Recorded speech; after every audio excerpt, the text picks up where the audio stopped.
Today I'm going to talk about mission and how I see helping you update your mid-century ranch as part of my personal mission to save the world, or at least make it a little better, through changing American housing.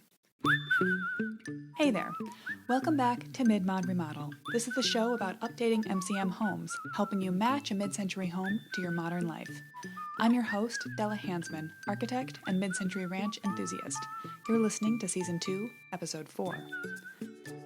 Last week, I shared my easy room recipe, the simple 3-part formula you can apply to any part of your house that needs a little MCM tune-up. I hope you've already grabbed the download and had some fun with it. If not, pop over and get your copy of the formula at midmod-midwest.com/room recipe. Since we were so focused on results last week, this week I'd like to share with you why I see updating modest mid-century homes as a way that I can add value to the whole world. Helping people to love and keep up their MCM ranches is more than my job. It's a personal crusade, and I see it as not just an aesthetic effort, making a part of the world a little more beautiful, or even the more esoteric, helping to facilitate some part of my clients' lives so they can go out and contribute to the world in their own ways. Although those two things are part of why I love what I do. But actually, I see updating a ranch as a radical act of sustainability, and I'm on a mission to help as many new homeowners as I can with the process of moving into and adapting an existing mid-century ranch to suit their needs. I want America's MCM ranches to become the same sort of lifetime home for us millennials that they were for our grandparents. As usual, you can find more information, links, etc. in the show notes for this episode at midmod-midwest.com/204. I'm going to use this episode to introduce myself a little better to you. We've been chit-chatting for more than a season now, and I think you know a lot of the way I see the world, but I want to talk to you a little about how I got to where I am today. A lot of different factors contribute to my current design mandate of helping new homeowners match a mid-century home to their modern life, but one in particular was my choice 3 years ago to move back to Madison, Wisconsin, my hometown. I'd been living in Chicago, working for a small boutique design firm that specialized in sustainable retrofits of existing buildings, some residential and also commercial, often restaurant spaces. It was complicated work, rooted in sustainability and working with existing buildings. The design level was excellent, and I loved being a part of it. But I wanted to get back close to my family, and I've been waiting to move to Madison again for something like 15 years since leaving after college. I didn't know exactly where I wanted to start working. I knew I didn't want to keep doing the exact same thing I had been. So I took that transitional moment to use a bit of my savings and make some time to buy my own first house. I bought a modest mid-century ranch in Midvale Heights, which, for those of you not Madison local, is a near West Side neighborhood of early 1950s homes. I wasn't even looking for a ranch, really. My original idea had been to buy a multi-unit apartment building, live in one flat and fix it up while renting out the other, then switch. My dad had done this back in his day, and it seemed like a fun project to take on. But the right house or building didn't come along in my time frame, and I started looking at single-family houses instead. When I first looked at a ranch, I remember my parents, dyed-in-the-wool baby boomers in their late 60s, were horrified. They saw the ranches I was looking at as bland and banal, everything they had rejected from their own childhood. But I was charmed. It's not a coincidence that I ended up buying a house with the same front door as the 1953 Racine Ranch where my grandparents lived for 60 years and raised my 2 aunts and dad. The more I looked at the bones of mid-century houses, I saw so much to love. They were sturdy and well-built. They didn't suffer for some of the aging problems I'd seen in other, older houses. Weird settlement and old foundations, hinky pipe setups, retrofits of kitchens and bathrooms that looked like a lot more work to undo before I could move forward.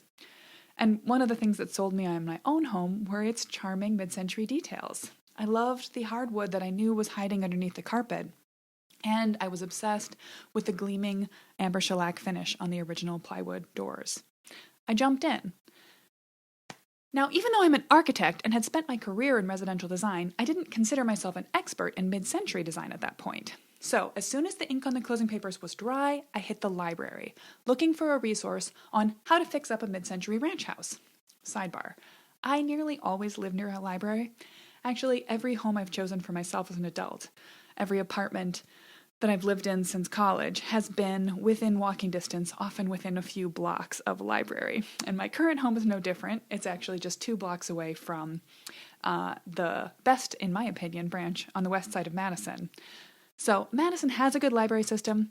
I live in walking distance from one of the best branches. It's right in the heart of mid-century development. I was pretty confident I was going to go in there and find out what I needed. Without getting into the intricacies of the Dewey Decimal System, there is a section in every library on roughly your home style and what to do with it. It's 728, if you were wondering. If you walk up to 728 in the Sequoia Branch Library, you'll find several dozen books each on bungalows, cottages, and colonials, with a smattering on capes, craftsmen, timber frame, and even straw bale houses. And in my library, just 3 books about ranches, all of which focus on high-end architect-designed versions in California. None of which will tell you what to do with your regular mid-century ranch. This blew me away. Mid-century modern is undergoing a renaissance right now. It's all over Pinterest. It's in the design magazines. It has a thriving home on Instagram. But I wasn't finding the resources I needed on paper. Again, sidebar, if you're looking for the same advice I was looking for 3 years ago, I've put together a list of my favorite 56 go-to mid-century resources to save you some of that trouble. I talked about this 2 episodes ago. Grab that list in easy PDF download at midmod-midwest.com/resources. All right. Even with that list of great resources at hand, there still isn't that one source that tells you all about an everyday ranch and how to make the most of it at a modest level aimed at new homeowners. I kept digging, but I never found that essential book I was looking for, and in the end, I decided I would have to create that resource myself. It started as a blog and the Mid-Mod Midwest Instagram account. It grew into years of design work, and now it's this podcast. Someday I hope it'll be a book of my own, when I carve out the time to write it. But I know I'm not alone in needing this information. Every day I'm reached out to by homeowners just like you who are asking questions about how they can fix up their ranch. The other thing I discovered as I dived deeper and deeper into this design question was how many mid-century homes there are out there. There are something like 15 million ranches in the U.S. that were built between 1940 and 1960 to answer the last big housing crisis. For context, that's out an available current housing stock of about 80 million single-family homes. That's a big chunk, not a drop in the bucket. And these mid-century houses are turning over right now in this decade from some of their original homeowners to new families just starting out. Being able to adapt and revive this housing type can have a huge impact on the world, and they're such great little houses. There are so many reasons to choose to live in a mid-century ranch. They're right-sized, they're located in places that allow many people to live a more car-free or car-light existence, they're well-built and sturdy, easy to modify, and although they're not often as well-insulated as they can be, they're pretty easy to update and make more green as you go along the way of making other changes. I see them as a perfect way for regular American families to sidestep the excesses of contemporary construction and anchor themselves in well-established neighborhoods. Right-sized, livable homes that they can expect to live in and love for a lifetime. All right, I want to circle back around on my own story for a moment and tell you how I realized that I am living my literal dream life. In many ways, my fixation on mid-century ranches today is the very definition of dramatic irony, something I never would have seen coming. This landscape that I've chosen to focus on is the very one I tried to reject as a dissatisfied teenager growing up in suburban Chicago.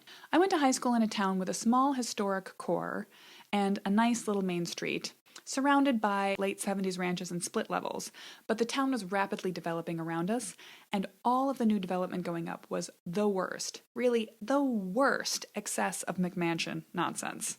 One of my high school friends moved with their family into a new house in the latest development, Greg's Landing. Oh yes, I am naming and shaming here. The original ads for this development billed it as your private sanctuary because they converted a wetland into a golf course to make it. All of the houses were both pretentious and banal, and poorly constructed. I remember visiting my friend shortly after they moved and noticing that the corners of some of the rooms were visibly not square. So, as a frustrated teenager, I wrote off the entire concept of suburbs as completely tacky trash and made plans never to have anything to do with them again. I went to college and majored in environmental studies, and for my junior year abroad, I connected with this really amazing outfit that packs up 30 students and 3 traveling professors and sends them off to live with a succession of host families all over the world, studying ecology, development, and social justice. Over 8 months, I experienced life in the regular folks' housing of England, India, New Zealand, the Philippines, and Mexico. I didn't know I was an architect yet, but what I remember of that trip was overwhelmingly the houses and the apartments where I lived. There was a 4-room stone cottage in Cornwall where we took actual hot water bottles up to bed because the little central fireplace didn't do a whole lot to heat the place. There was the bamboo home of a family who hosted me in a small village a 4-hour ferry ride from Manila in the Philippines. The structure was bamboo poles, and the interior and exterior walls were woven bamboo matting, which kept the view private but let a breeze blow through night and day.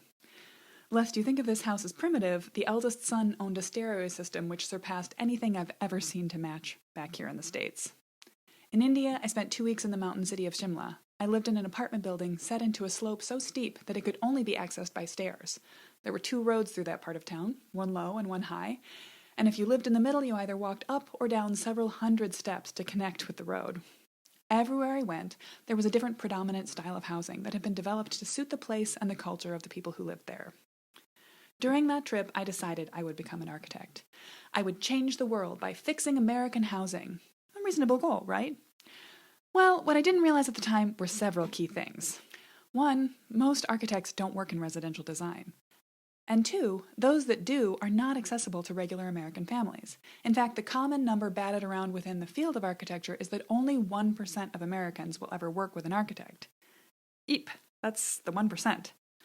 I didn't entirely give up on my dreams. I've been incredibly fortunate to find work with firms that closely align with my ethos of sustainability and right-sized living. But I had to give up on the idea that I would make a sizable impact on the world through housing design. Now, I love being an architect. Really, I love everything about it. I like thinking about design, looking at buildings and imagining the ways that people can and should live in them. The reason I get up in the morning is to help people settle and place themselves in the world through their built environment, through their homes. But it wasn't until earlier this year that I realized that, in fixing on mid-century houses and in taking on platforms like this podcast, which allow me to reach many more people than I could ever assist in one day of dedicated design work, I have a chance to make an impact on the world. The more mid-century ranches and ranch owners I can help, the more that impact will reverberate. Over the last few years, I've started to gear up and develop this powerful sense of mission, working with homeowners to tune up their MCM houses, to retrofit and future-proof their homes for another couple of generations. I realized this goal, this impact on the world, this is my dream. So I want to thank you for joining me on this mission. What you're doing is more than making something beautiful. You're making something good. Now, I don't always agree with the philosophy of famous modernist Le Corbusier, who said that a house is a machine for living. I don't think that homes are so reductive, but I do think that our homes facilitate our lives in both concrete and evanescent ways.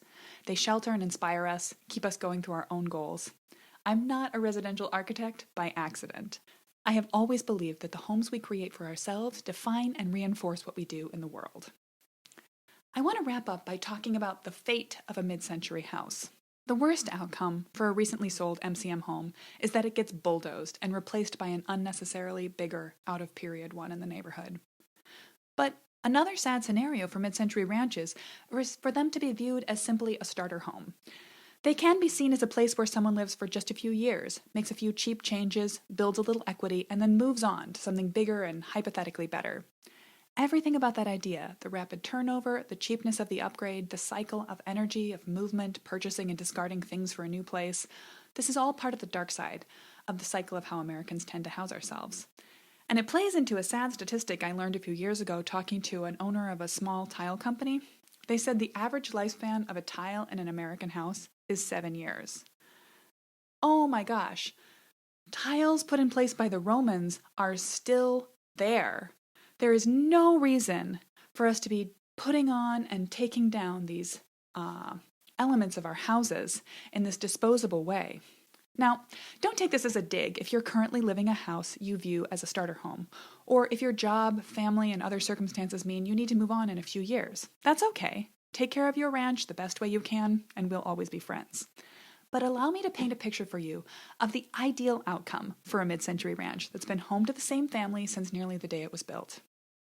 When it turns over, the ideal end, the highest and best use for that house, is to go to another family who sees it as their forever home, and for it to be updated and retrofit in a way that will help it suit that new family for another generation or more. Of course, that house is going to need some work. There will be maintenance needs after 60 plus years. It's going to need some updating because the way we live in our homes has changed since our grandparents' day. But in many ways, that little ranch house has the potential to be a home for a new family for decades. I know that just about any ranch is capable of that kind of success. So my mission is to help people visualize that for themselves and their homes. Let's take that journey together. I want to take a minute to let you know about what I've been working on in the background for the last couple of months. I'm creating an online course to help homeowners like you crystallize what they want to get out of their remodel project, to define what's really driving their need for a remodel, figure out the key qualities of their home that need updating, and learn where they can go to find the resources around them, how to talk to city officials and zoning boards, read through an inspection report for red flags, and familiarize themselves with the history of their own house. Then I'll help people take that information and synthesize it to create a laser-focused vision of the remodel they want. Get the remodel you need with the budget you have. I am so excited about this project. It is 100% aligned with the mission I've just been discussing.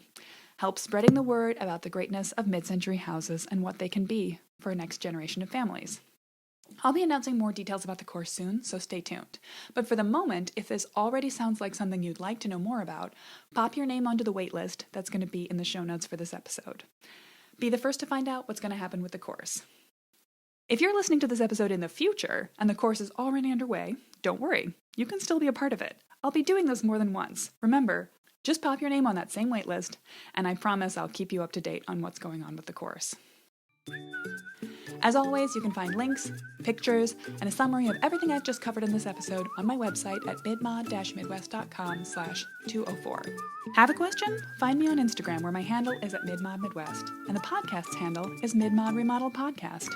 Or come and join us in the new Midmod Remodel community on Facebook. Join the group to share your mid-century update successes, progress, or questions. For the next couple of weeks, I'm going to be answering common MCM home update questions in a live Q&A there at 2 p.m. on Saturdays. See you there, Midmod Remodelers.